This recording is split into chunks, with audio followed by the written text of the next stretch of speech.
ধন্যবাদ জানাচ্ছি।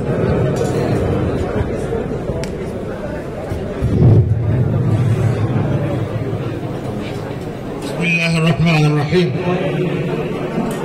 মহেশখালী পেশাজীবী সমবায় সমিতির উদ্যোগে আয়োজিত আজকের ইফতার মাহফিলের সম্মানিত সভাপতি, মঞ্চে উপবিষ্ট বিভিন্ন পর্যায়ের দায়িত্বশীল বৃন্দ, আমার সামনে উপস্থিত মহেশখালীর ভাইয়েরা, আসসালামু আলাইকুম রহমতুল্লাহ বরকাতুহু।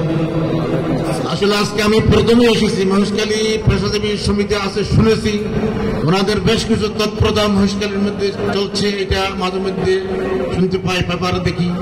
আজকে এখানে এসে আমার উপলব্ধি হলো এত ভাই চট্টগ্রামে বসবাস করেন, বড় বড় দায়িত্বে আছেন, ভালো ভালো ব্যবসা করতেছেন, ওনারা যদি সবাই সম্মিলিতভাবে মহেশখালীকে এগিয়ে নিয়ে যাওয়ার জন্য ইচ্ছে প্ল্যান করে, সুন্দর বহু কিছু কাজ করার মতো সুযোগ আছে।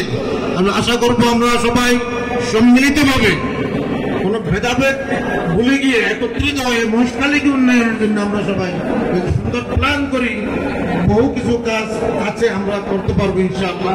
আমরা আজকে নতুন যারা দায়িত্বে এসেছেন, আশা করবো সামনে সুন্দর প্ল্যান নিয়ে আমরা আমাদের কাছে আমরা পরামর্শ দিতে পারবো, কাজ করার জন্য যারা নতুন যারা আসছেন ওনারা কাজ করবেন, আমরা এগিয়ে নিয়ে যাওয়ার জন্য বহু কাজ এগিয়ে নিয়ে যেতে পারবেন, এটা আশা রেখে বিশেষ করছি। আসসালামু আলাইকুম রহমতুল্লাহ।